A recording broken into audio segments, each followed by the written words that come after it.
Facciamo la torta grattugina.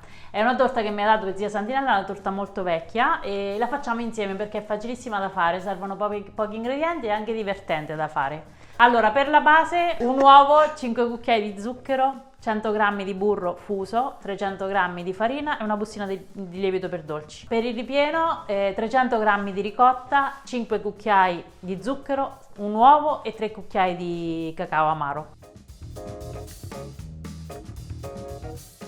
In una ciotola rompiamo un uovo, poi prendiamo un cucchiaio, aggiungiamo 5 cucchiai di zucchero,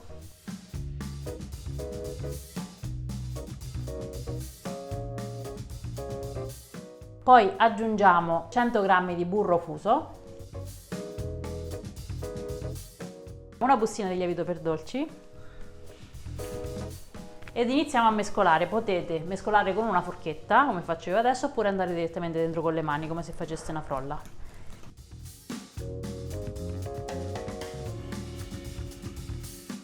E adesso inizio ad aggiungere la farina un po' alla volta, 300 grammi.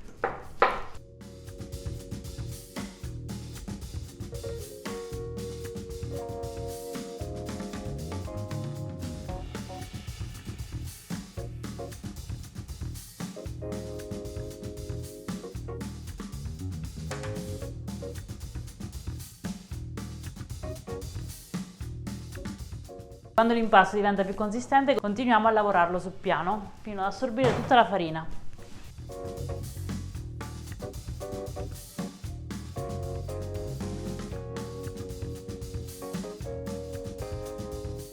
Allora, prendiamo un terzo dell'impasto,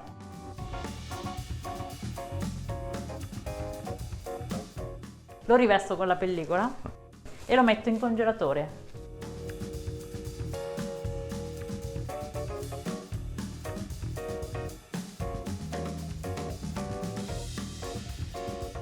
Quest'altra parte di pasta li sistemo in una teglia che ho imburrato, metto però sotto un disco di carta forno. Ho tagliato un pezzo di carta forno, appoggio la teglia sopra con una matita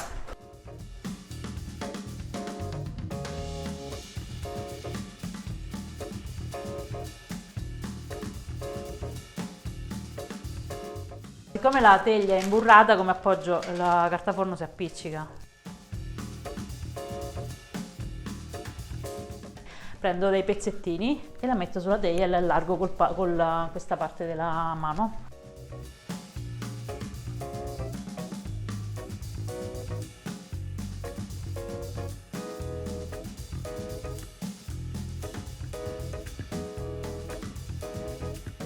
Quindi a forza di pressare con le mani abbiamo creato la base della nostra torta grattugina. Adesso passiamo al ripieno.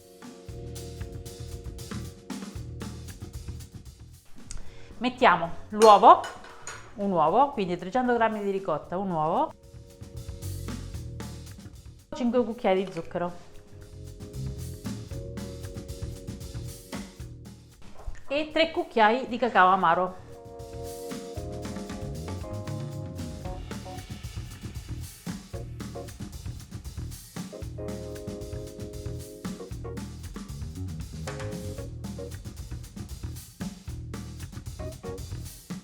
E lo verso direttamente sopra la base.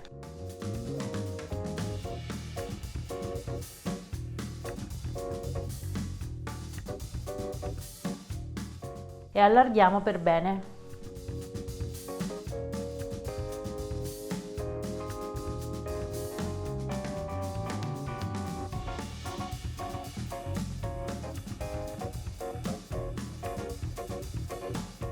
Grattugia a fori larghi e la grattugiamo tutta sopra. Allora, le tecniche possono essere diverse. Allora, si può fare con la grattugia a fori larghi, come sto facendo adesso io, con lo schiacciapatate, cioè mettete l'impasto così, lo mettete lo schiacciapatate e fa tutti come quando si fanno i passatelli, e quindi li tagliate, li potete appoggiare sopra, fare anche delle decorazioni. Oppure col passaverdure, sempre a fori larghi.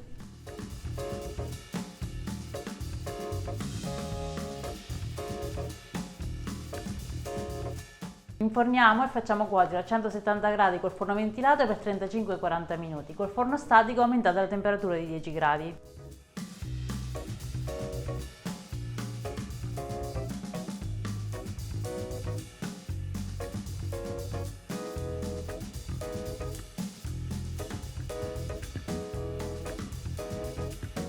L'abbiamo sfornata e la tagliamo e vi facciamo vedere com'è dentro.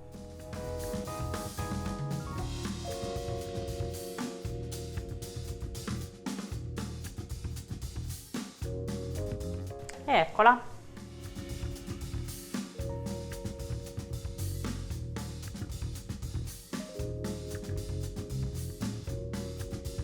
È buona, ma poi per me è un salto nel passato. Ci vediamo prestissimo e vi ringrazio tanto. Un abbraccio forte forte.